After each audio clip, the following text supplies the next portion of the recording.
Thank you. Good evening. We are in Paris. That's the last evening of the summer for the Type Talk. And we are happy to be with you from abroad, from any place in the world, watching us in same times that all these people in Paris.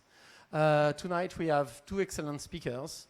We will start with Stéphane Elbaz, and he will giving a talk for about 1 hour. We will have a break.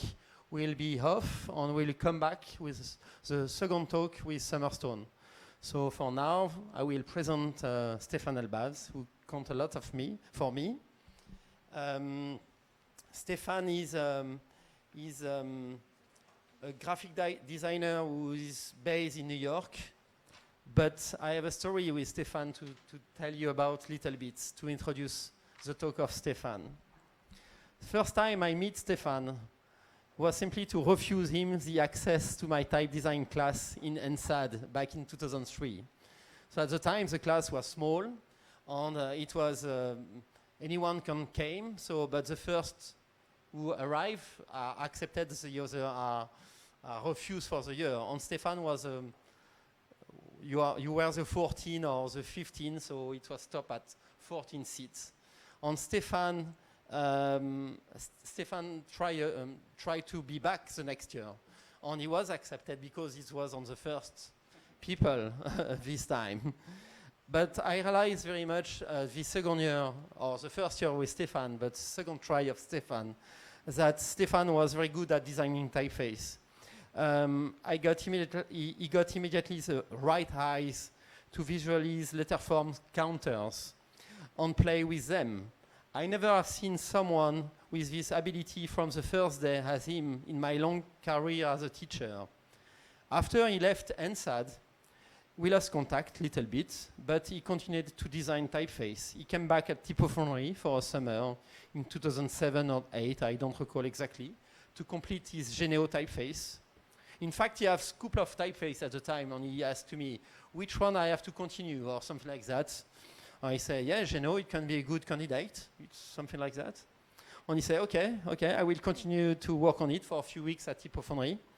And so he sent the typeface at the TDC and got an award for it a few months later. So, okay, it proves that you have some capacity to design typeface.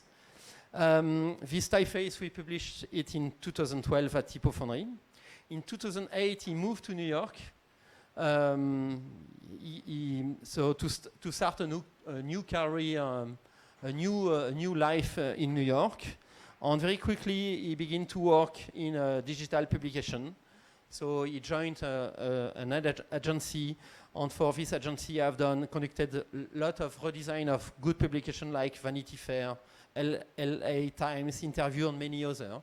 So Stéphane was someone quite important in New York, designing a good publication online with a basis from NSAD school or even Swiss school, but adapted to the web design, but with more larger way to see how the design can be on the screen. He was also, when he left this company, he joined a new company called Intercept. And for this publication, he got the chance to design the publication by itself, from the logotype to the layout, and even to design typeface. So he's probably the first designer in the world to be able to design a publication, to do the identity, to design the typeface for the launch of the publication online. Generally, when a new publication is launched online or on paper, the type designer is not the one who does the design, it's a team of people. And Stéphane was able to do everything all together alone. I was in New York in 2012, invited by Summerstone and Cara Di Eduardo for Type Cooper to teach there. It was an influence to launch TypeParis later, but at this time, because Stéphane was in New York, I said, Stéphane, could you join me to teach for 5 weeks? And he said, yes. He never teach at the time, but we spent very good moment together for the 5 weeks there. So in 2014, we have the idea to launch TypeParis, we've got a call with Summerstone on Cara di Eduardo. I will come back to this story a little later. And then, so when we get the idea that it was possible to do it, I asked naturally to Stéphane to do the identity of TypeParis, so that it's logotype, identity. He have done the website, all the systems that we use, and even he designed such thing we have on the screen. Obviously, Stéphane was on the core team of TypeParis from the first day. Even the first people working on the TypeParis program with me and with Véronique, and then other people joined. But so to have Stéphane here as instructor, teacher for the week, it's absolutely wonderful after to be on the third year of the TypeParis. So I can say that I admire Stéphane as a talented creative director, a talented typeface designer. Stéphane is on my smallest circle ever. He's it's sort of young brother by heart, as well as Aaron Levin, who is not there tonight. So these two people, that's the first people I ask when I need advice on anything. So they are very close people for me. So I'm very happy to introduce Stéphane Elbaz, who was an active member of the organization of TypeParis, I've said already before. And I'm very happy to have you in Paris for your talk. So welcome, Stéphane.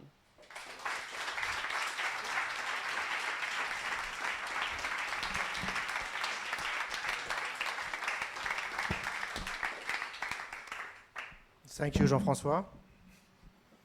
What an introduction, thanks. Well, I'm really glad to be here. I was joking yesterday saying like I would prepare a poem for Jean-François to start with, but I was joking, I didn't finish the poem. I started it, but I didn't finish it. But like privately, I could read it to you. Okay. Okay, so Jean-François said a lot of things about like what I've been doing the past. So I've been in New York for like about 10 years, and Jean-François described it a bit like what I've been doing. I'm going to open the talk, and there's like few things there's a lot of things I'm going to detail. Oh, it's already there. Okay. So so I called the talk Letters, Screens, and Time. I'm trying to have a sequence of projects, like all the things I'm doing, like web products and like how I always go back to typography. I always go back and forth between the screens, the web product, the digital product, and typography. And like sometimes I combine them, but not all the time. And like the effect of time over the thing and how the time works with like these different projects.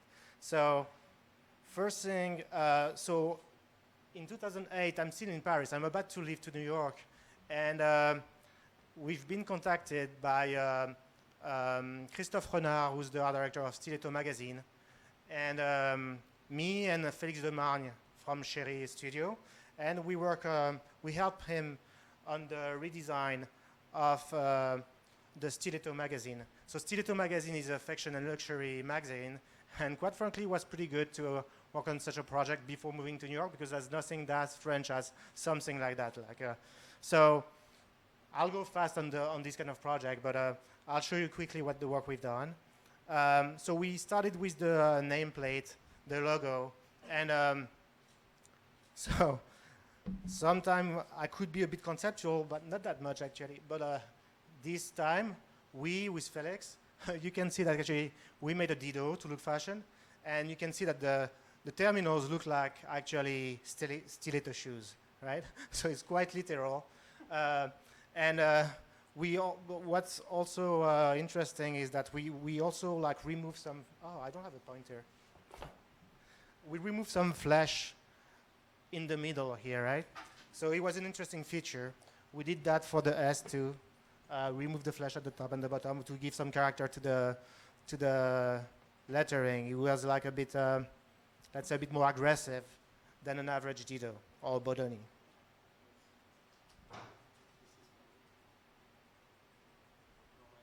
Oh, we broke everything.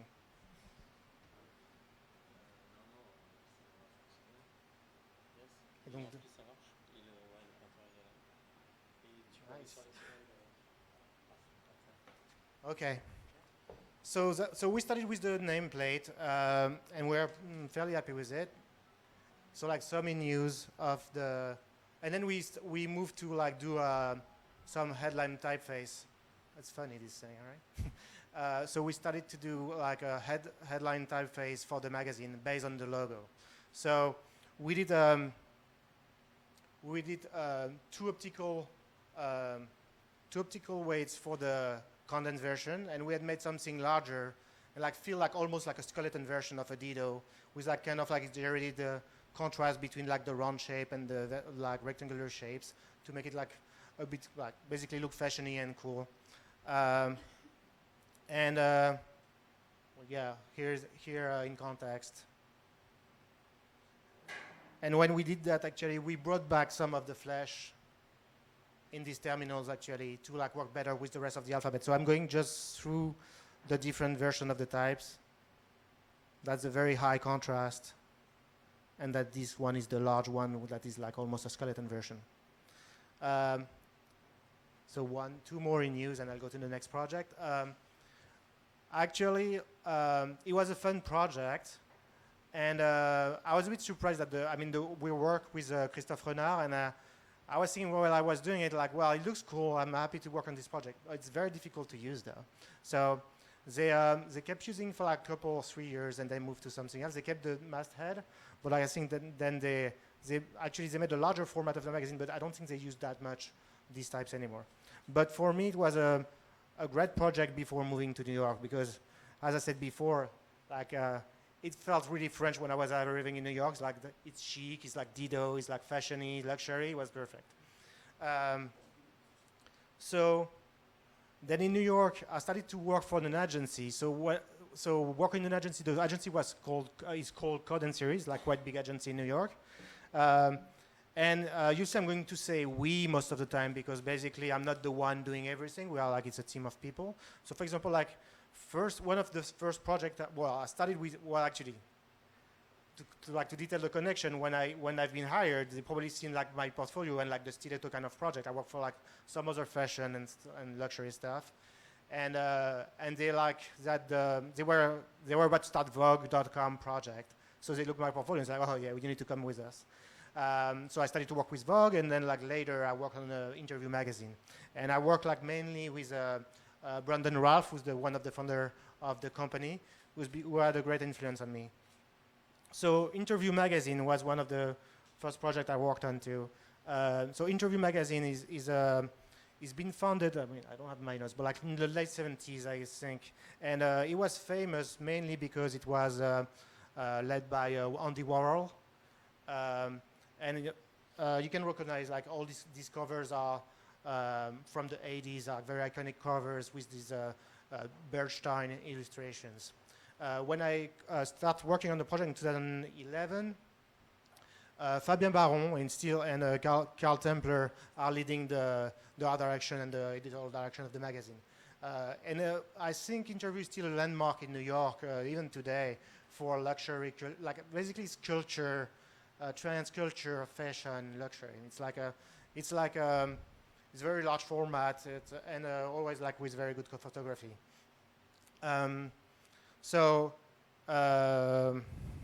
Fabien Baron gave this aesthetic. I think it's an interesting aesthetic actually. You see like he's having, he used this Scotch Ramen. You see like a lot of capitalization. It's like really fashion over function. You can't really read this. And he's using these like black bar. It basically is like it looks like manual composition when you use like to like put blocks of text in the frame. But like these black box are kind of fillers between them, but like they're marking black bars instead of being transparent, right? So I use them in different places in the magazine. And you see that's, so I don't come, when I start designing, basically I don't start from scratch. I'm going to have to adapt this aesthetic to a web product. Now,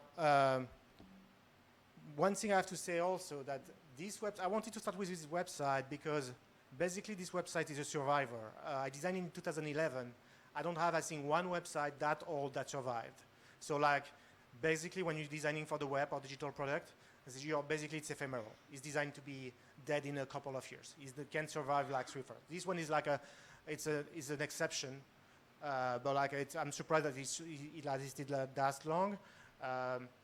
But yeah, I mean, I think it's surprising.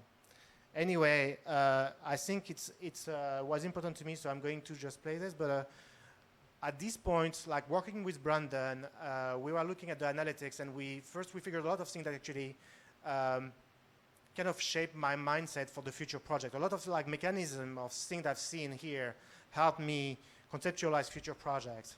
So like the aesthetic was kind of set, but like the way we adapted it for the web was like interesting. So first thing we did is, so at this time, 2011, most web publications try to put everything at the top of the page. We have this thing called the fold. So like it's something coming from the print. You know, the fold is like the thing you see at the top of the page. Like when you're folding a newspaper, it's like what you see above. So that's the first thing we wanted to break, which is like we kind of like had this instinct that actually people would be scrolling anyway. And actually, with analytics, we figured actually that's what they were doing. Anyone would scroll the page, right? At this time, it was not like obvious, but like other thing we discovered actually is people were not like clicking on navigations. So they were not like going into menu and say click on like video section or fashion section. Fashion section. Better? So we didn't put like a navigation bar at the top, and these things on the side were not actually navigations. It was not a menu. We don't jump you to another page. It would be an anchor that would drive you down the page. So we tried to place everything that we thought was relevant for the users inside the page itself, and not inside a menu, right? So I'm going to play. Okay, yeah. So we built the page to like surface all the sections inside. Everything we thought like from each section that were relevant for the user, we would fit it inside the home page. And we use these like large blocks to like basically segment the page and surface like the different sections. So basically instead of having, and you see we brought back a navigation at the top, but just after you start scrolling. So the main takeaway from this is like we figured that actually like people don't engage with like UX, navigation, and all this kind of element. Like people engage with content. If you think something is relevant for the user, just like promote it inside the page. If it's not relevant, like you can bury inside the navigation, but like basically know when to go there. Also, like during this project, I started to do like motion mockup. So basically, like what you see here, like the way things are like locking, and like the way the content scroll on the side. This was fairly new at the time. Like that's like, yeah, it was fairly new at the time, and there's no way we could have explained that to a client without having or like a build, like a developer spending some time to put it in motion, or like me doing like a motion visuals to like explain to the client. And that's where actually I realized that motion was a key component of like visual design. We couldn't just stick to like make static comps and show it to the client. It has to be like basically like all the screens were like motion devices. Right? So there was that was the two big takeaway. And like one other thing that is funny is like one thing that is difficult on the web is you're doing templates. Most of the time you're doing templates, for publishing platforms, I mean. You're doing templates. So for example, like when you have like here, Sam Richardson. So this is the intended type size, right? Now, if you go to the next slide, you see this long Schwarzenegger name cannot fit in these widths with like such a long name, right? So first thing is like basically now each time I'm doing a column of body copy, I just make sure that I can fit Schwarzenegger in it. That's my test word. So that first thing.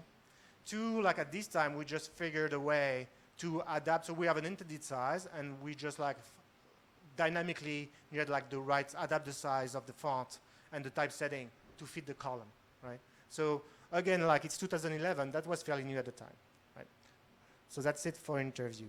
Now, Jean-François talked about this project, Genio, so that I finished at Typeface.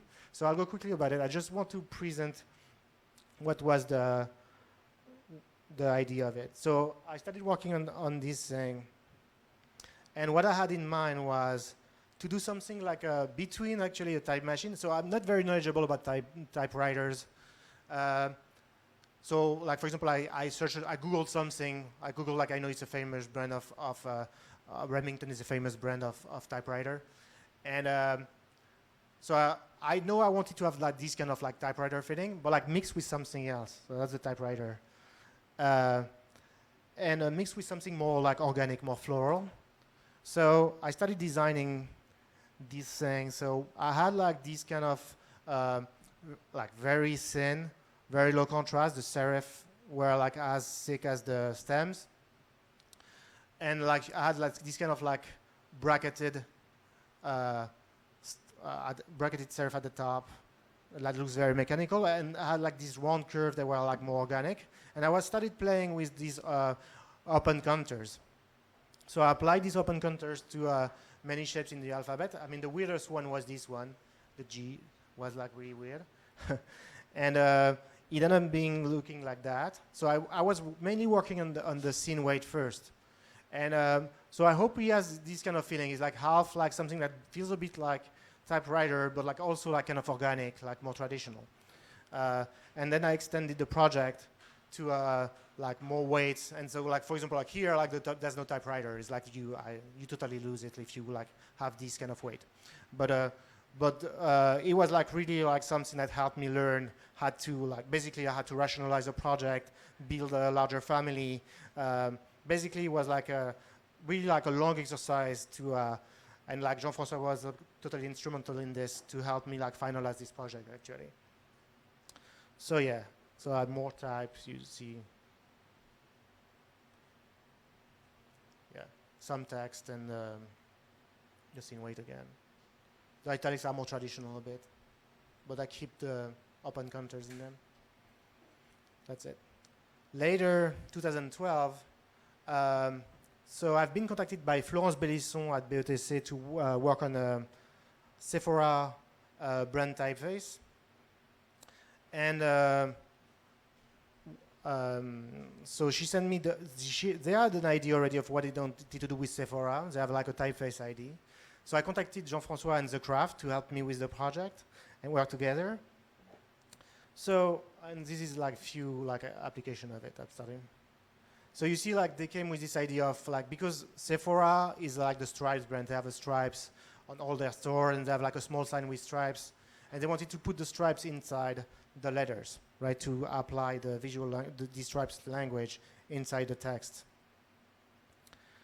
And what they sent first was Century Gothic. That's they were their starting point. Like you need Century Gothic is like used. It's like a Futura. It's very fashionable. You've seen in a lot of. I mean, it's very popular in fashion magazines. And usually, like when we receive this kind of project, we just say like, oh, we don't say like, oh, cool, we're going to like take Century Gothic and put some stripes and like put it in a software and like send it back to you. Usually, I mean. Not usually, we never do that actually. We never do anything like that. We look at the problem, at the concept, and then start working on what would be the optimal shape for it. So that's the sans serif I designed for. And you see like, there's, for example, like the R is very narrow here, is wider here. The D is also wider. And it loses like, we could say like it loses a bit of elegance, but at the same time, like we were trying to optimize to have like a better readability and better impact. So all the decision we made was based on this stripe system. So we made a lot of like design decision to make sure actually we get the best trade between the effect and the readability. So for example, like here is, I mean, it's very cool, like this like very geometric C and the narrow S, but when you apply the stripes, for example, like having these kind of terminals finishing that way, basically reveal more of the letter shape and therefore like make it more readable. So so usually it's like this kind of like I take a typeface and I take my scissors and I shape some stuff. usually doesn't work really well. You need to spend some time figuring out like what kind of shape you're doing. Then, thanks to the craft capacities, we made a script in the OpenType to make it much easier to apply these identities throughout the whole document, because it was supposed to be applied to many countries. So basically, we wanted to make it very easy to make it look the way it was intended from the get-go. So basically, this was like a script that anyone would start typing, and basically would distribute the shapes in a specific order to optimize the look of the text. And at the end, there's so I don't know if there was I can replay it maybe. At the end, you'll see there's a transparent character where you can switch from one set to another to help create some more variations. But it's actually it's really cool that we've been able to do something that is that complete in terms of execution, where the designer just has to install the font and pretty much hold this work of picking where do I put filled in letters, where do I do stripes, is pretty much done for him.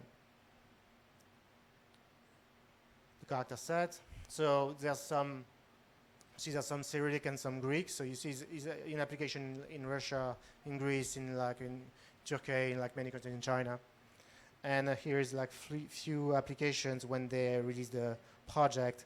So again, it's the art direction of Parisians. She made she commissioned some photography to make some stunning photo, kind of psychedelic. I don't know, it's really cool photography to go with it. That's it. Now, LA Times. So after that, I worked with Code and Theory again for LA Times. So LA Times it's a big publication. It's a big newspaper. Basically, it's the New York Times of the West Coast. So it was a huge project for me. I mean, even for Code and Theory, I don't see a lot of New York Times don't take an agency to redesign their website. It's too big. They do it internally. So it was a kind of a lifetime opportunity for us to work on such a big project. The timeline was fairly short. I don't remember exactly, but for design, I guess it was less than 6 months. For such a big project, it wasn't that big. So that's the historical building in LA, where we were having presentation there. Here I'm just presenting the print. So the print, so that's from 1992. So actually, I was trying to find back online the when Roger Black redesigned the LA Times. But I think remembering, I couldn't find these documents, but I think remembering that Roger Black redesigned the LA Times in 2007. So I tried to find a cover from 2007. And it came with a set of fonts from Font Bureau, as always, with Roger Black. So most of the fonts, or I think all the fonts, are designed by David Berlow. And the web in 2013 looked like this, right? It's not uncommon. Actually, LA Times, New York Times, actually, a lot of public news publication looked like what you're looking at right now. It's a bit dense. There's ads, a lot of text, a lot of basically a very long page with a lot of tiny text, and you really don't know who's going down there to click on something. Anyway, at this time we already knew that actually the homepage didn't matter much. So now when we are starting designing anything, and it was true for LA Times, we don't come and show the homepage. We start with the article page. So I'll show you that. I'll show you how we started the project. So that's an article. And you see the tone is very different from what you've seen before. And you're scrolling into a section page. So it's comparable to a home page, right? So you have a nav on the side here. And you could say that actually, it's as dense, it's a lot of text, but it's bigger, right? So it's true, it's a bit bigger. It's still quite dense, but I'll detail a bit more about this. But actually, it's a bit different. It's more modular. At this time, we figured that actually we could. It's looping. We couldn't keep doing these static pages. So for example, you would go on LA Times or even New York Times every day, and whatever is the news today, whatever is the time of the day, if it's in the morning or at night and midnight, it would look exactly the same. It would be exactly the same page. So at this time we knew, we've been trying to pitch this kind of, the modularity, the flexibility for quite some time already, but like this time we were like, say, well, for the other times it needs to change and it needs to look more modern. The other thing also, for example, like the side nav. So I wasn't super convinced by that. Actually, I was working with Dan Gardner, who's the other founder of Code and Theory. I was into like read the side nav. I made some side nav on the past, and I was like, it takes a lot of real estate. It's not super practical. And I got used to it, and actually it was a smart move. It got killed after. But I think for the launch, it gives a very modern look, and it was putting an emphasis on the fact that it was a long scroll page. And actually, the fact that it was looked very modern at the time, actually was really good for LA Times, I think, because before the page looks a bit antiquated.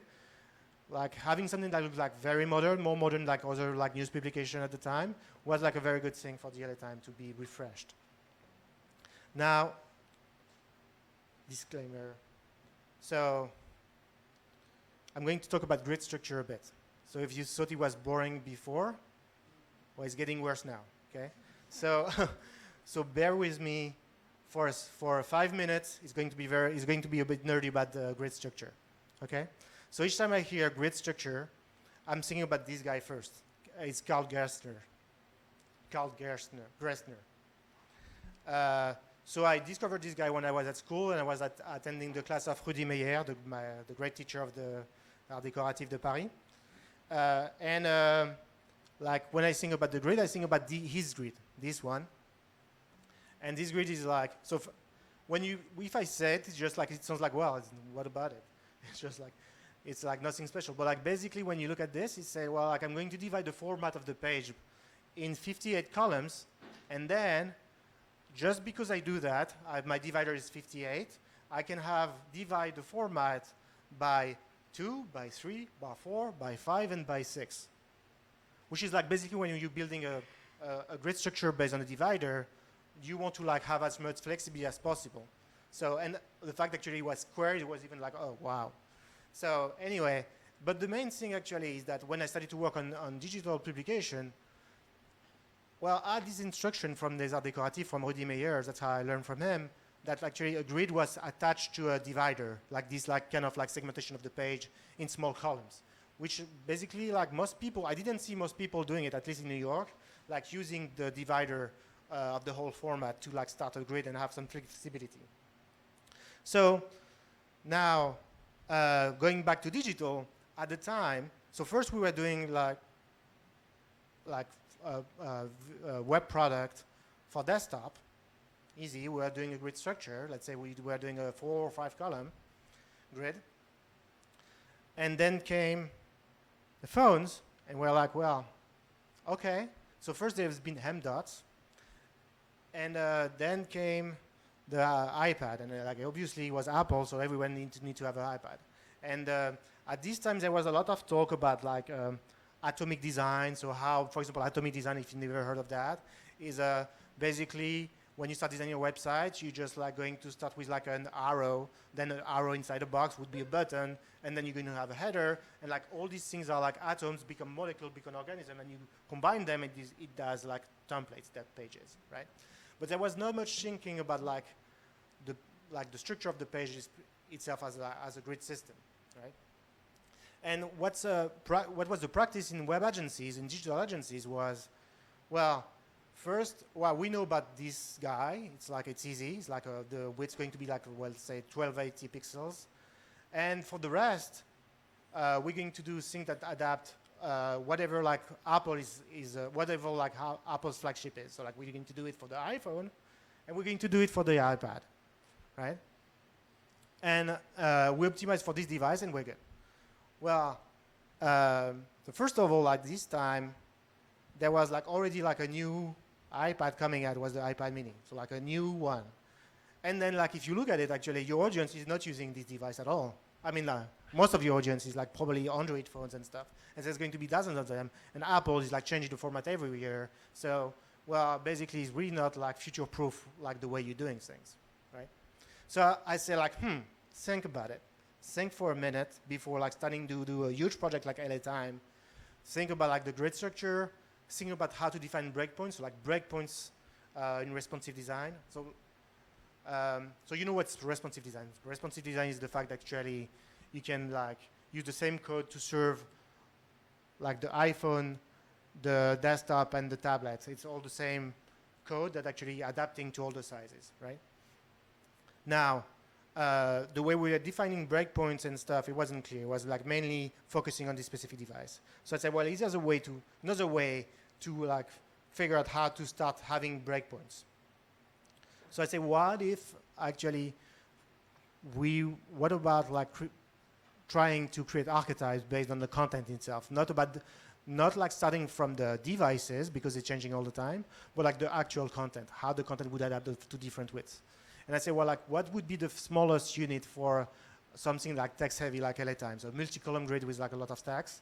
I say, well, like, maybe what we could do is like take the smaller body copy size and see how narrow the column can be with this smaller copy. So I just say like, okay, like reduce it and say, well, like, okay, 180 point is probably, I can go narrower than that. Like after that, it's just like, it's not readable anymore. So I say like, well, that would be like, that's going to be my building block, my unit to be able to define the breakpoint. So what I did, I said, let's start with this width of 1060. I say like, well, in TextCC I can fit gutters with 5 columns of 180, but it's just because it's the smallest width I can use. If I remove one column, I have that this kind of 235. So my first breakpoint is 1060. And then when I reduce the whole page until I go to 180. And that's going to define my second breakpoint, 840. Then, and so on and so forth. So from 840, I remove a column, go back to the next time I meet the 180 point, and again, and again.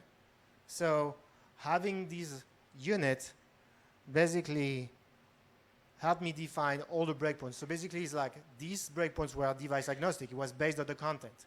It basically, how the content reacts to the grid made me change the layouts, right? Which is very different from like designing for an iPad and an iPhone. Then, so I ended up having these structures. That's one of the guidelines we gave to the LA Times. So you see like these long black lines.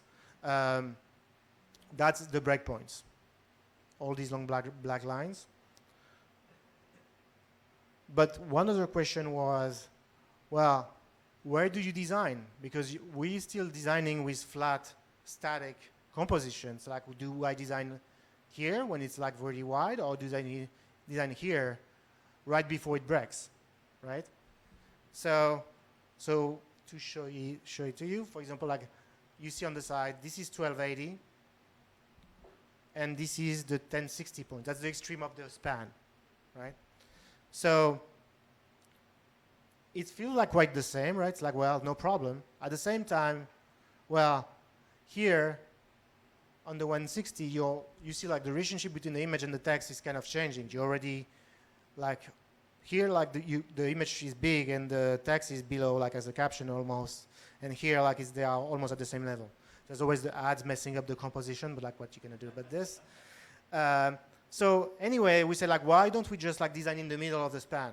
So it's basically, instead of like designing at the extreme points, just be in the middle, so we have a better sense of what the layout is supposed to look like throughout the span. That's almost done, almost done. And then we ended up having this. So we have like 5 spans. So like that's like going from breakpoints to breakpoints. That's the gray lines here. And the layouts we were like doing, well, like the actual composition were happening here, the black lines in the middle. So the time is like a bit complex because there's like there's the nav on the side and stuff that makes things more complex, but basically that's the idea. The other thing is that actually, going back to Carl Gerstner, all these compositions were like mapped on a 20 pixel grid. So it was based on one divider. So all of these comps were mapped on that. So basically, I didn't go exactly in the middle of the span. I just picked the one that was about in the middle, but the rational choice to like be in this pixel grid, which make it much easier to like have these elements fitting one, like all going through all the different compositions throughout the different sizes. Okay, almost done on the grid. And that's how the comps look like. So that's the larger just comp, the middle one, and again, it's not like the iPad comp. It's just like it's only connected to the content, and the smallest one that's the application is going to be for phones, but like doesn't matter. It's like about the content itself. So the homepage would look something like that. Still dense, there's lots of text. But again, it's all about the modularity of this page. So just to give you an idea of what we did, so like I went through my folders, and just to show you, like to build a page like that, we built like tons of modules to be able to just compose the page the way you want to based on the content. So I'm going through all these things that we call outfits. So it's content modules. It's the basic set we started with. So this thing is supposed to evolve throughout the time. So we just said, all right, okay, to start with, what do we need to have? Some grid system, something that with like we had like at the beginning was an evolving story. So like something with a live blog, some different grids, like something visually heavy at the top. So we made all these variations with like different ad situations to have a like starting pack for them to be able to start modular grids and to like change the page throughout the day. And that's for the content. And there was like another way to promote content, which is like these dark lines, basically more like promotional spots. And again, so it could be like ads, or it could be like a columnist, or it could be like an advertising. So basically we made all these variations for them to be able to like modify the page throughout the day and every day. That's it for the time. Okay. I'm going to jump over Vanity Fair and GQ right now. No, I said I would jump over it. Can I? No? Sorry.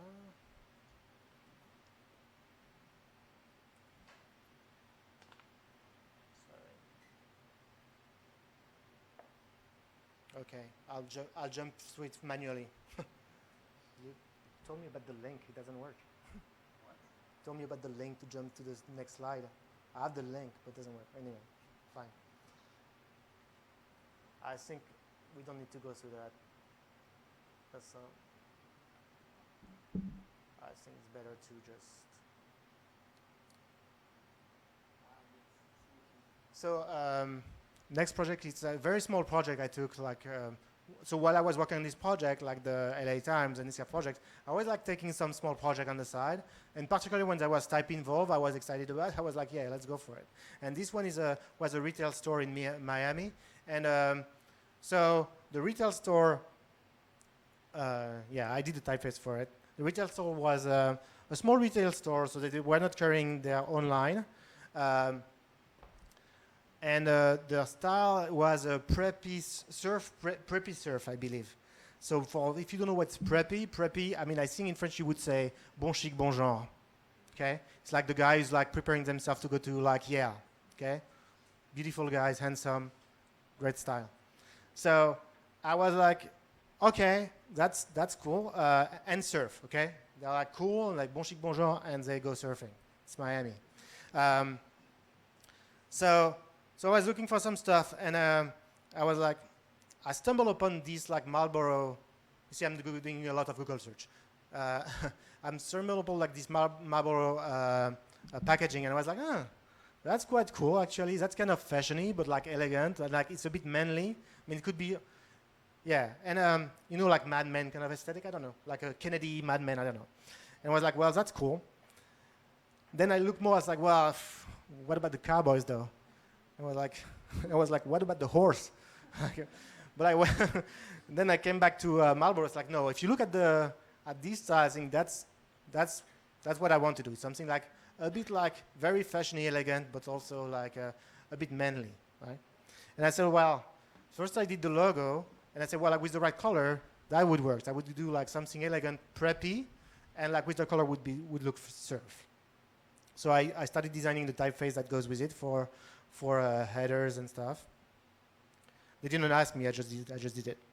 And yeah, and you see like, well, what I did is like having these small like features. So like that's not a stand. Oh. That's not a stencil. It's more like when the Dido were breaking under pressure of the press, right? That's like some letters are broken. So it's just to give it a bit of an edge to look more modern. Yeah. That's it. Going fast. The Intercept. So the Intercept. So okay. So I've been like working for a while at the agency. I left agency world, and I was like, well, I wanted. Well, okay. Well, I'll tell you about like all the projects you've seen, even the ones you haven't seen, like GQ and Vanity Fair. Like most of them, like basically from interview to LA Times through like Vanity Fair and stuff. Basically, they're not there anymore. I mean, there's some part of them I see on the current website, but like they've been like destroyed piece by piece. That's just the nature of it, right? And a lot of time, actually, a lot of things get destroyed at the execution level because I wasn't able to. Basically, if like the development wasn't happening in house, basically we're delivering the design like, hey, here's the pizza, and you do it. I mean, it's not that we didn't want to; they just didn't have the budget for us to build it. So. And a lot of time I was like very frustrated by the way they were applying some concept and stuff. So I was like, well, do I want to do that? Maybe I can find another place for me when I can still doing design for like web publication, but like not with something where I have like more control over like the actual output. And so, and there was like this place called First Look Media where like there's this new publication called The Intercept. So to tell you a bit more about The Intercept, so The Intercept been founded in 2014 by Glenn Greenwald, Laura Poitras, and Jeremy Scaria. So if you don't know, you've never heard about them, they are like quite, I mean, they're, if you say Glenn Greenwald, like the next thing you go and get in your mind is this guy, Edward Snowden, because they're deeply connected to Edward Snowden. They are the guys that went to Hong Kong to interview Edward Snowden, and they brought with them most of the archive, most of the leaks from Edward Snowden. So like their image is like deeply associated to Edward Snowden. It's not that they're claiming and like using Edward Snowden as a like a promotion like a pattern, but it's just like people, when you think of Glenn Greenwald, you think about Edward Snowden, just what it is. So when I started designing for The Intercept, I knew that that was in the background, right? When you think of The Intercept, you think of Glenn Greenwald, and you think about this kind of like this engineer-looking guy, the hackers, like this kind of Mr. Robot aesthetic. So that was there. I was like, in my mind, I was like, well, you don't need to reinforce that it's there already. But still, I saw that you need to like some way talk about it. It's annoying. I'm making, it's a loop. It's going to loop. So this part I know I didn't need to reinforce. But there's another part that was like crucial for The Intercept, that they could be seen as radical, where actually they were not. They were like people who tried to revive journalism, right? They were people who wanted to, for example, like they were investing a lot of researchers just to make sure that like their journalism would be like good journalism, and like even the crafting of the journalism was really good. Like the way the writing was like there was a lot of attention to the crafting of their journalism. So to me, I wanted to find a way to connect this traditional journalism and make The Intercept like a confident brand that can be looked at something like new, but like web native new, but like something that like connect to the tradition of journalism. So I knew I wanted to use a serif, but like with a twist. So I connected this type treatment to this underscore that could relate in two ways. One, to computers in general, and to the terminal, like the hacker's terminal, right? But if you think about it, like for example, like a lot of publication, like in their signs, they connect to like a pen, a feather, to just like talk, to relate to writing. And like the writing today is basically typing on a computer. So basically to me was another modern way to talk about like the crafting of the writing. Now, I want to talk for a minute about the type I used for the logo. And actually I'm glad to talk about this because I think today Gerhard Unger who designed this typeface called Swift, is receiving a medal from the TDC in New York right now, I believe. And this typeface is very important to me in general, but I thought it was a perfect fit for the Intercept. To me, Swift typeface designed by Gerhard Unger in 1985, to me is really the first time, I mean, there's been things happening before, but this typeface to me was really clear. There was something, well, it was the first time I see clearly articulated something that looks very computer vectors, and something traditional, and with no, I say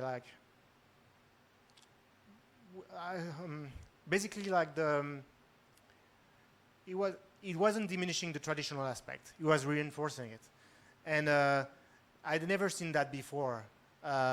So it's to me for publication that was so the way to I wanted to connect to the tradition and have something that was modern and web native. I was a perfect fit for me. Also, he's designed it for press, so basically all the quality were there. And personally, I always thought it was a milestone in type history for me. So that was my starting point. Now, if you look at the logo, so that's Swift typeface on the left, and that's what I designed on the right. So I didn't take Gerhard Unger typeface and modified it. I just designed it. I designed something new from scratch, so it's a bit different. And just I wanted to just say briefly about my ethical view about this. I mean, in general, because I mean, a lot of time I see people taking fonts, modifying them, ask someone to make them a font file, and then sell it to a client and say, well, I designed this font. I don't think it's okay. I don't think it's okay technically, but it's not also okay technically. So for example, here, technically, I think legally, I'm not a lawyer, but legally, I was covered, I think. Gerhard Unger couldn't come to me and say, well, you ripped off my font, you need to pay me something. Because technically, I designed from scratch, there's no, I mean, you can look at it and say, well, it looks similar, but technically, there's not an actual rip-off, right? Legally, I believe, right? But it doesn't matter, actually. What matters is that I did want intentionally to reference this typeface. So what I did is I sent my work to Gerhard Unger and say, well, this is going to look like an extension of what you did, of your work. It's going to look like Swift, the typeface you designed. Would you let me use it for the logo of the Intercept? And he said, okay. And one day he said, okay. But just wanted to highlight that actually, I think that's just the thing everyone should do, basically. You can just take someone's work, modify it a bit, and recycle it and say, well, I did this, right? One thing about the logo also is actually that's the first comp I showed to the client. I call it client, I'm sorry, but even if we're basically part of the same team, it's just my agency mind keep working. So actually I showed this comp, but first time actually I showed them, I just handing them my phone, and it was the comp were on the phone, right? And it's an article page. It was different templates of an article page. And basically the way I wanted to test the logo is well, does it work okay on a phone on an article page? That's the number one use case where it needs to work. So that's the first time they seen the logo it was in this context. Now I've been very lucky at this time because Betsy Reed, who was the actual editor-in-chief of the Intercept, and she's always been I would like to thank her. She's always been very supportive with me. We were kind of in line of what we wanted to do for the brand of the Intercept. So we moved on. The logo was okay. There's one thing that was missing. When you do a logo today, it needs to have a social media counterpart, something you need to put on Twitter, something you need to put on Facebook, something you need on Instagram, or whatever. So I did do these things that work with it. So we had a lot of conversation inside because they were well, it should be TI. And that's even the way we call ourselves, we're hey, TI. That's even the way I name my files, I do TI something. And so if you think about it, it's more logical to call it TI. It's the first letter of the T and the I, the Intercept makes sense. Now, so I spent some time explaining, well, actually, in terms of branding, first it needs to work as a shape. It needs to be a symbol. It doesn't need to doesn't need to like conceptually. People don't need to think about it and say, oh yeah, T, I, G-intercept. They need to look at it and say, well, that's G-intercept. And visually, having upper lowercase and underscore was just a better option for G-intercept. And actually, we went with it, and I think it's fine. With the logo, I started working on with a headline typeface for the Intercept, for the website, and for the identity overall. So I knew I was going to use Swift for body copy and the serif, and I wanted to have something. I want to use contrast to work for headlines, to use contrast between the serif and the sans serif. So what's traditional in the US in the newsprint publication or even magazines is to use Franklin Gothic. Franklin Gothic is like the most American Gothic you can think of. Personally, I think it looks a bit French too, but it's like for America, it's like the blue jean actually. The blue jean, when I think about it, the blue jean is also a bit French. But anyway, so yeah, it was French first, right? The blue jean, and then it went to America. Anyway, so yeah, it's the most American typeface. So that was the starting point. There's a content version for it. But I picked something else. I picked News Gothic, so it's a news font, obviously, and it's designed by also the same guy who designed Franklin is Maurice Bunton at America Type Founders. And yeah, 1908. So I did my interpretation of it. So again, so I always want to have something traditional. So I wanted to connect to this landscape of American news publication. Same time, I didn't want to be just another one. So again, the technological aspect didn't need to be at the forefront, but it needs to be treated in some way. So I tried to have something that is more I'd say that normalized than the News Gothic. I did some stuff to make it feel a bit more digital or something like that. It's a few elements, but very, very discreet. But it's a bit colder than News Gothic. Also, one criteria I had, it needed to be strong for headlines. So I wanted to be able to set type really tight, and the color needed to be right for headlines. One arbitrary criteria I had, I don't love I love this typeface for sure. Best typeface ever. Alain Frediger, my God.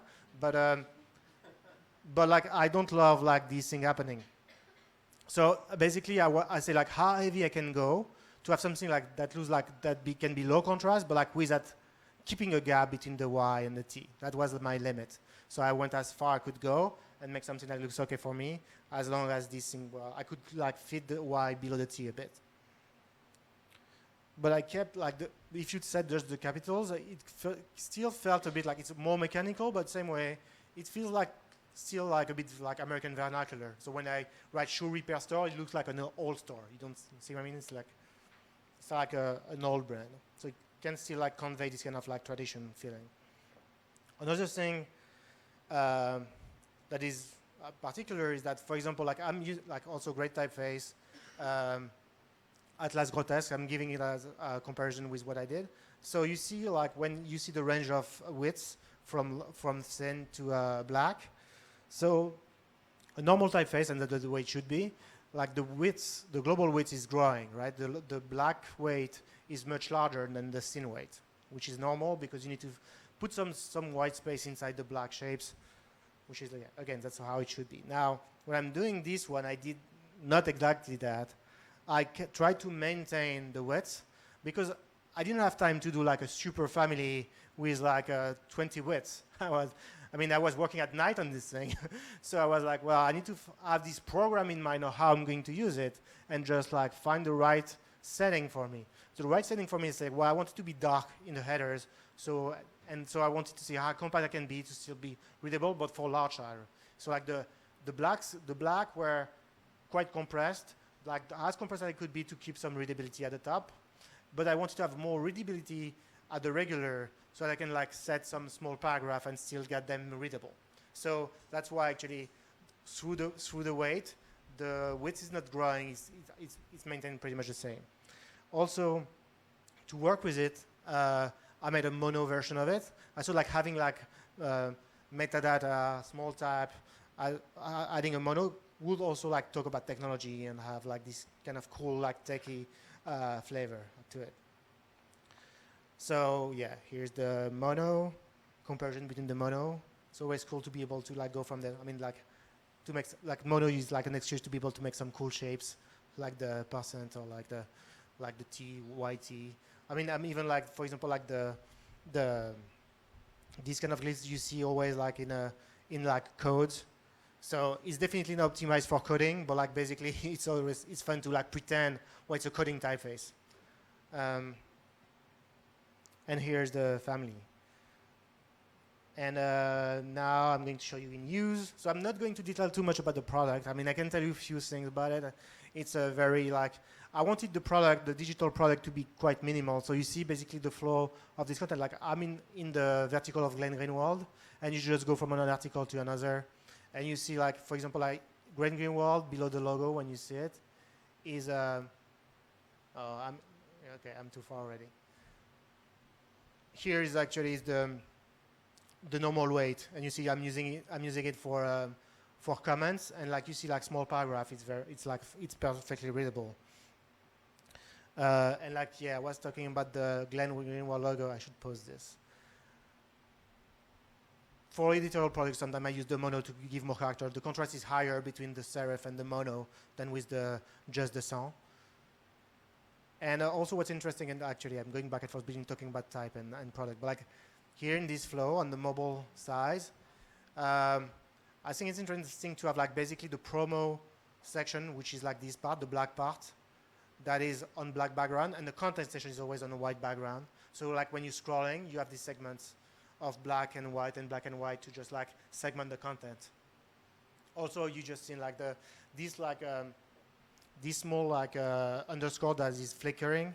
That's also like a motif we use throughout the site. So like every time you're loading something, and so that it's small details, but like it's kind of like adding throughout the site, have some consistency throughout the brand. Also from the beginning, we knew that social media exists, right? Most of the users are going to the site coming from social media. So from the beginning, we look at how social promotion is going to happen. So, and also again, like having the type and having consistent use of the type throughout like social media promotions were like great for the brand to have like consistency visually. So like this is different like social promo for Facebook and Twitter. Now moving more to the editorial part. So you see again like the flickering underscore, and we build like this capacity for the Intercept to have multi-part stories where you can easily connect multiple articles. So you see like from part 1 to part 2. And well, I need to say that at this point, like I brought my friend Philip Hubert to lead the editorial design. So for example, this story I worked with him, like on the lead art and stuff, to make like, things look good, and he improved like dramatically the overall editorial aesthetic of the content. Also, one thing actually I'm using this kind of like black shape. So like it's common to see this kind of like how to say that, like something that's some sort of a punctuation in a magazine layout, to have like a dark shape, to like put some color inside the layout. And actually, like the twist I did here is like I'm using this black shape like like redacted documents. You see, like when you have a document when there's a like black stroke on top of it. So like I try to place these kind of elements that relates really to the Intercept. Another editorial product, that's a small surveillance catalog. So we're publishing, like the Intercept is a lot about like publishing protected documents. Like basically, the Intercept is quite different from WikiLeaks. The Intercept would spend the time to study the documents, to make some research, to understand what they're publishing before publishing them. So even the Intercept is going to redact some documents. It's not just going to dump tons of like files on the internet and like you deal with it. And this file was like a surveillance catalog we had, and we decided to publish it. Like it's all the tools that actually agencies are using to like spy on people. And you see that that's quite pricey, by the way. And we actually, it's like we wanted to do like a shopping site, and there's like reviews. So we have some experts writing reviews for it.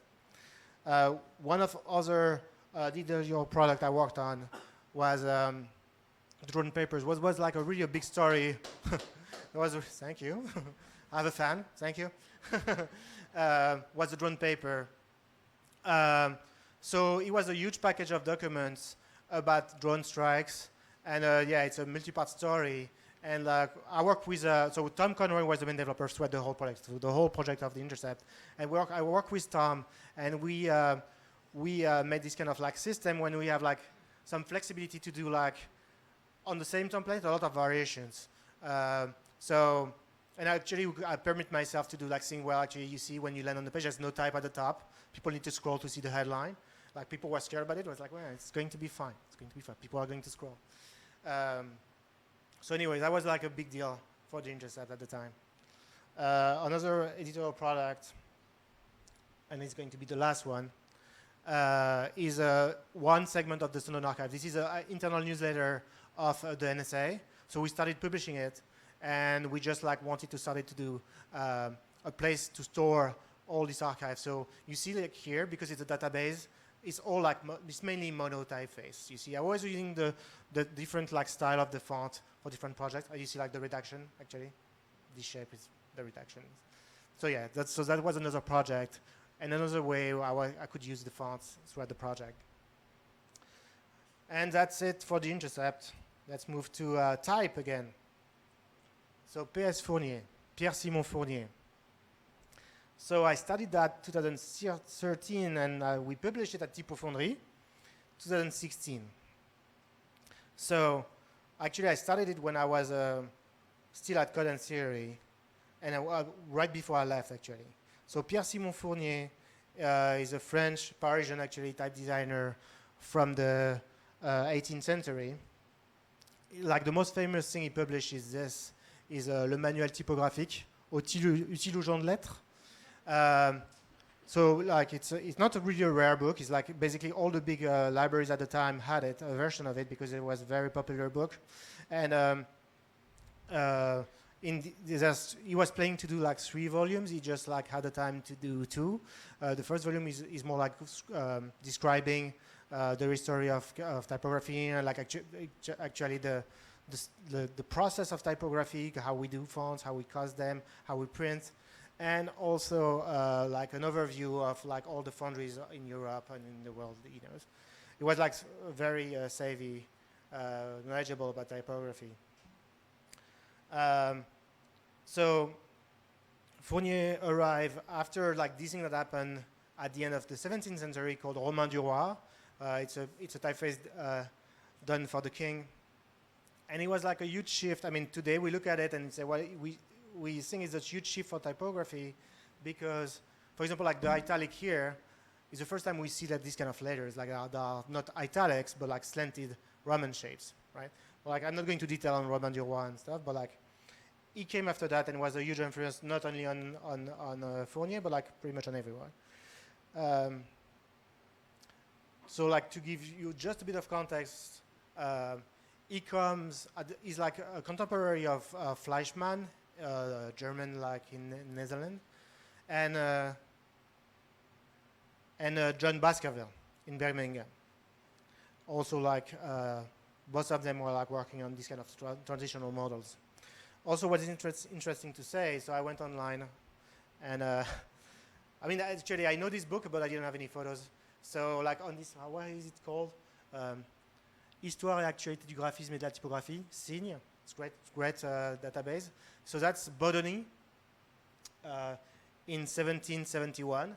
And you can see that Bodoni basically at the beginning replicated exactly what Fournier was doing. It basically is like he copied everything. He just reproduced all the type, I mean, as much as he could, the ornaments, everything, right?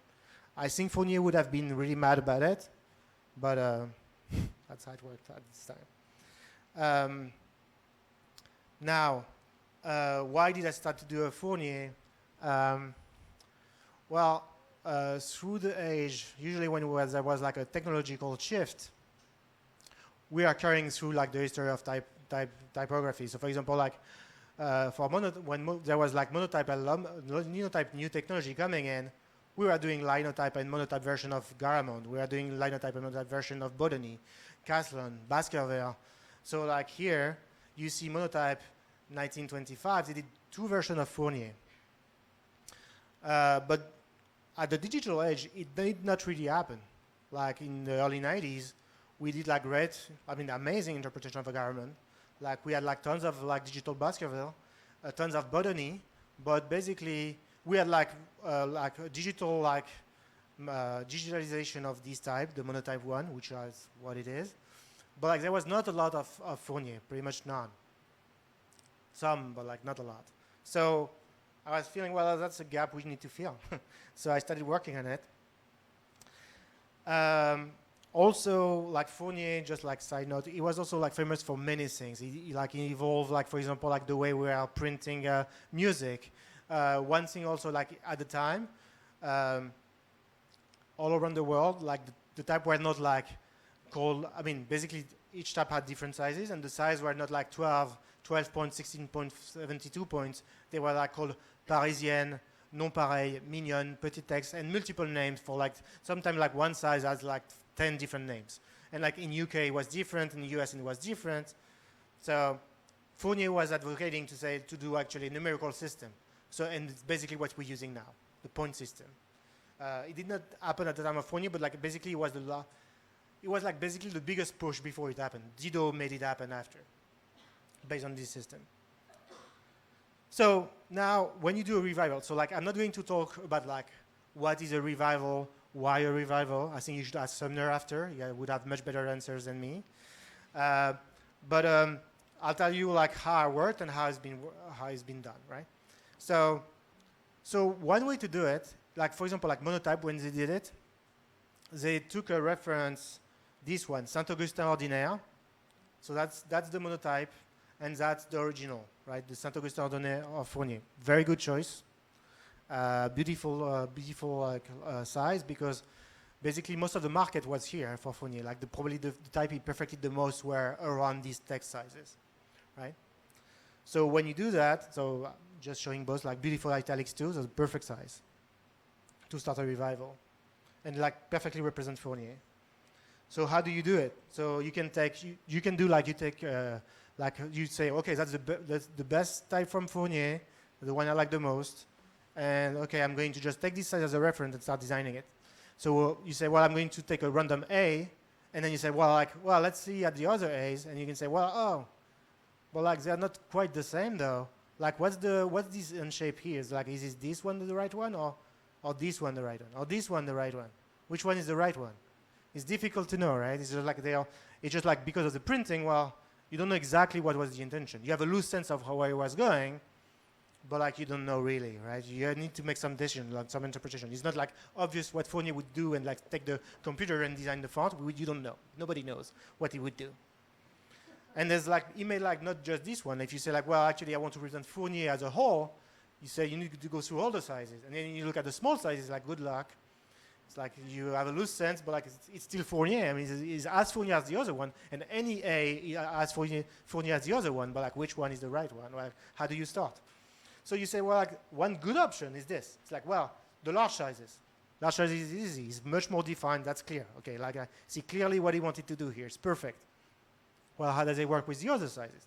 And like one thing to know also, it's like Fournier made these like large size type at the very beginning of his career. Basically, he started it, and he didn't do more of it because basically the market wasn't here. Actually, it was quite modern to do this stuff. Even like it's surprising to have like a very large X size. It's uncommon. I mean, compared to what happened before. But like he did this like a couple of like headers and like large size type, and he stopped and focused on the text size. So basically, yes, it's more defined, but is it really like the spirit of Fournier? Is it really what it is? And me, I wanted to, basically my project was to try to find something that looks like Fournier, basically. So I couldn't just like stop and take this one and just do this, something that looked like this specific large size. So also, one thing also I didn't do is this thing. So when I look at all these series of A's, there's one that is odd. Is this one, you see? It's like going up, and going back down, right? That's like, I'm like, well, that's a print issue. It's like just like print it right. So when you look at it, yeah, bigger, you see it's going up and then go back down. So maybe it's a print issue. Then you go to another page and you say, well, oh, okay. So it's doing, this one is, all of them are like that, all of them. So that's not a print issue. And actually, it's very nice and it's very modern for the time. It's a condensed font. This kind of like very modern shape that's like, it's very uncommon for the time. It's very modern. And actually, and there's a lot of small details in Fournier that look like very peculiar. And if you want, you could do a typeface that looks like that, and it's going to be beautiful.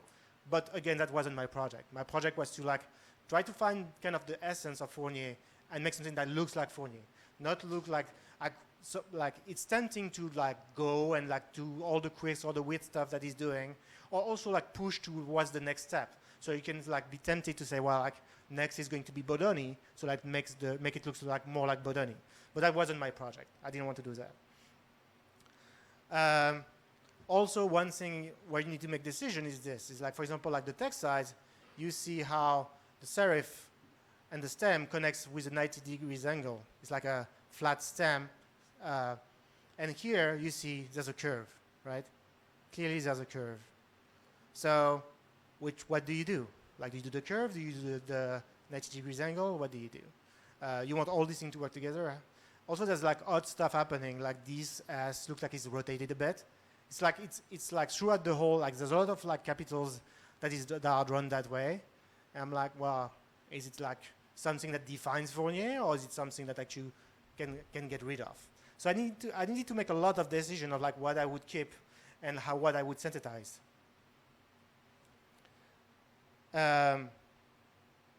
So I look also like some historical reference. I mean, if you look at just the type context, you miss a large part of the picture. So I started to look like at the calligraphy that was happening around the time of Fournier.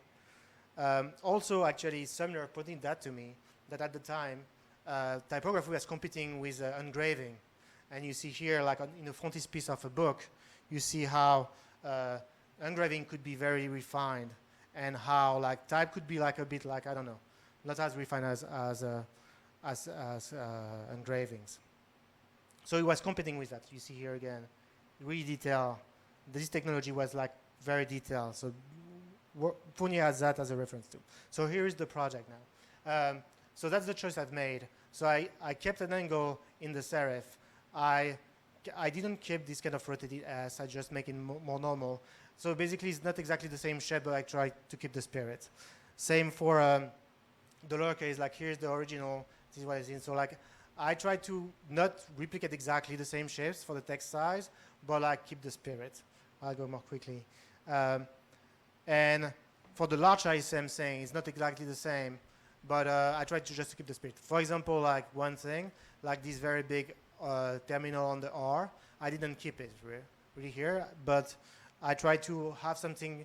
I keep some singularity in it compared to the other shapes, but I try to find something that works throughout the whole system, and like still feels like Fournier. Then that's the whole family. So that's like the large sizes, the normal sizes, and the text size, the like small sizes, and they're like quite the same and a bit like quite different at the same time. So you see like the one thing also I did that is uncommon, that is more modern actually for the time, is the text, the small size has a smaller X height than the large sizes, which is like usually the opposite. If you look at the Garamond, it would be the opposite. But basically, because Fournier was doing this poster type, I was thinking it's more modern and a better tribute for Fournier. Italics, one thing also, like for example, like for text sizes, I would like simplify details that you can find. So here you see this kind of like round shape happening here, would not happen at the text size. And just like some text, so I'm just going to do some type pornography right now. Show some big letter shapes. So yeah, I'm just going to go through like very large size of like the ground sizes, a combination of different like high contrast, low contrast. Here, that's probably the smallest contrast is small caps on the black text style. overview of the character set. And you see on the character set, at the bottom, there's like some ornaments. So nobody is going to ever use that except Felix. And so I didn't think you could do a real tribute for Fournier if you were not working on the ornaments. And I was looking at these beautiful book covers that were done at the time. I said, well, I need to do this. So I spent a lot of time like making enough ornaments for someone. If someone one day want to use them and like replicate this kind of like a beautiful covers. And that's it. Thank you, Fournier. And now, nothing. Just going to finish with this. So I just joined like a few months ago a new publication called The Outline, and I'm not going to show anything. I'm just going to show you this. I'm done. Promised. That's the thing I did for the 404 page. It was just after the election. We launched the publication 6 months ago, just after the election of Donald Trump in the United States. And like in New York, it was devastating. Like people were like zombies in the street. They were like, "What happened? What happened?" And I just like thought for the 404 page, having like a portrait of him and so like this like sentence that is common for 404 page, something went wrong, was perfect. And that's it. Thank you.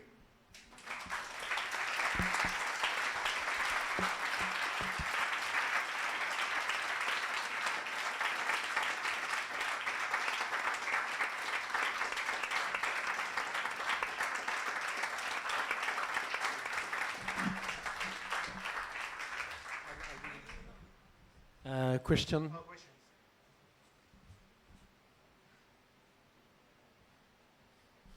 No question. Okay. Yes, please.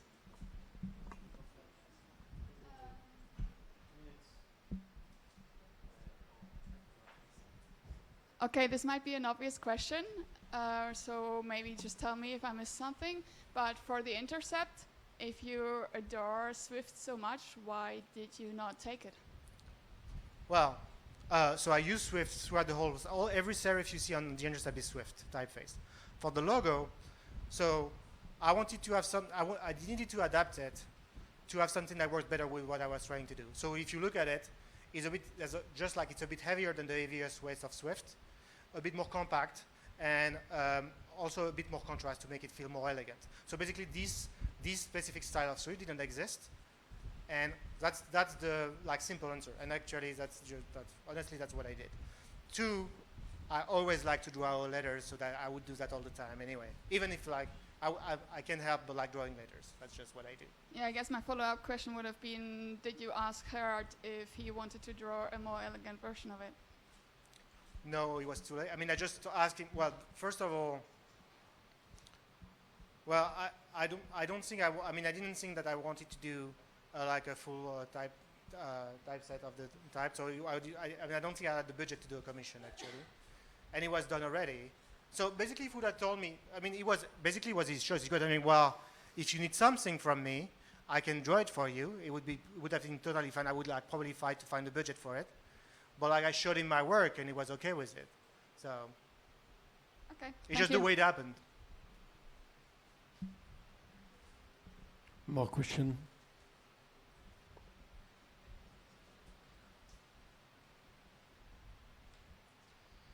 What is your next typeface? My next typeface? It's a how to describe it. I mean, it's nothing to do with Fournier. It's a post-war mechanist. Post-war industrial, let's say. Okay. When it will be ready? Well, I think, or you tell me. I don't know. I'll show you to you. You tell me if it's ready or not. I don't know. I never seen anything, so I don't know. I'll show you this one. Yes? When? I don't recall. A year ago. Okay. Almost done. Was it 4? Microphone. Oh, yeah, well, so I have like so I don't take, I don't have time to take anyway type commissions. So it's just my self-initiated project. So it's like Fournier. It's for nothing. It's for me.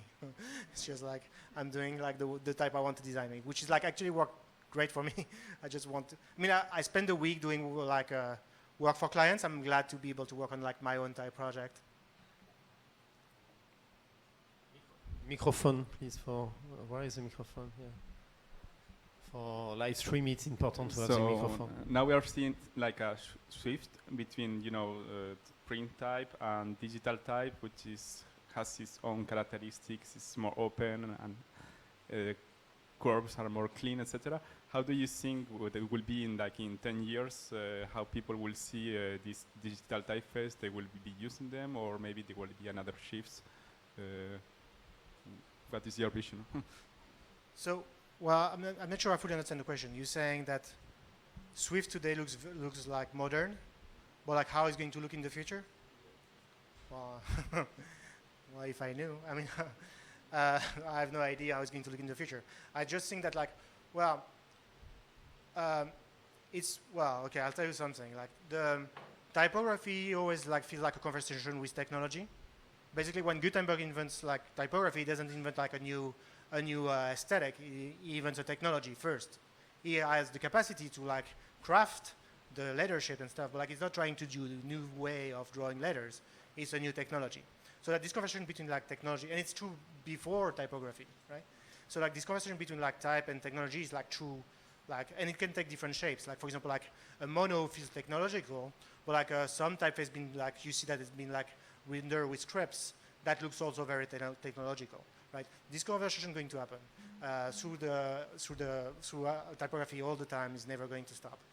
Now you can say actually what technology is basically what defines humans in general, right? It's the Prometheus thing, right? So that's just like us having the conversation with technology. Stéphane, what do you think about the people saying that the shape of typeface is not exactly what you're saying? So I want that you explain a little bit about that. There is a lot of people saying that their shape are influenced by technology. On what are you saying is a little bit different of this statement? So for example, people like Emig, to say something quite very basic, they are influenced by the technology, by the bitmap shape, or by the limitation of the computer. So they design something based on that. What is your point of view about this thing versus what you explained to? Well, basically, it's like it's the same thing to me. It's like to me, like typography is always like a conversation with technology. So like sometime you try to make a garment that looks like it's been printed, and you try to hide the technological aspect. You say, well, it looks like in the books of Estienne. But it's done with basic curve on but it's done with design. basic curve, like try to hide it. Or sometimes you try to emphasize it, and you're going to do a pixel font to make it look like, hey, that's like the font of the computers. Like, but like, I mean, there's like another analogy that isn't. I mean, but this is more a style effect rather than say I have a limitation, so I'm not able to design like that, and I restrict myself because of this technology. This is more like I try to emulate something. Well. So. Yeah, it's true. Like for example, like why I say like it was a landmark for me, Swift. So I remember like this interview of Herbie Hancock. Like someone asked Herbie Hancock like, who impressed you the most? It was like early '80s interview of Herbie Hancock, the pianist, the jazz pianist. And he said like, who impressed you the most? And it's Stevie Wonder, because Stevie Wonder didn't play piano on a keyboard, on a like synthesizer. He played synthesizer, and like Swift to me is that he didn't try to like he has his traditional background, but he didn't try to play piano on a synthesizer. He like used the synthesizer while it's supposed to sound like. So that's like where you see like, that's why actually it's very impressive. It's like you have this integration between like traditional shape and this new medium. Yeah, but Kraftwerk is completely different, but they use the technology also compared to Stevie Wonder. Exactly. Well, I'm saying like, but it's more direct in case of Kraftwerk.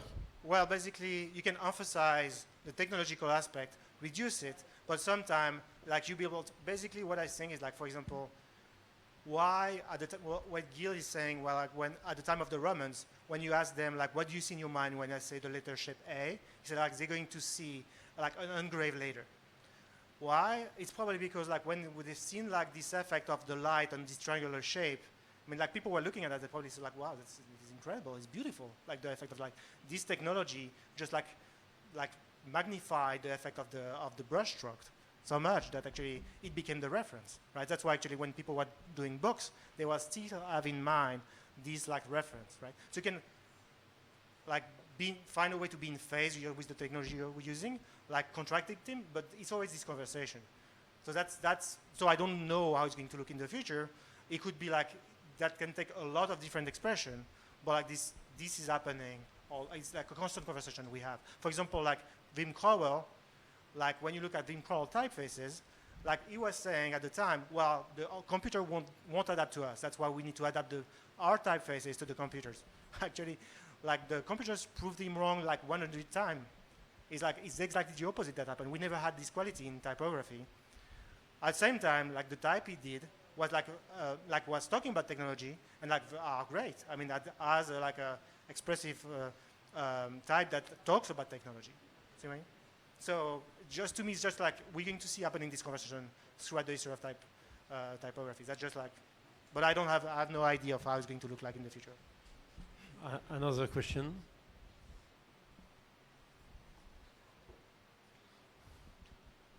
No more question. Where is the microphone? It's that my question. Yeah. So thank you, Stéphane, for your talk. And we'll see you, the people online, in about 20 minutes. So we have to say goodbye.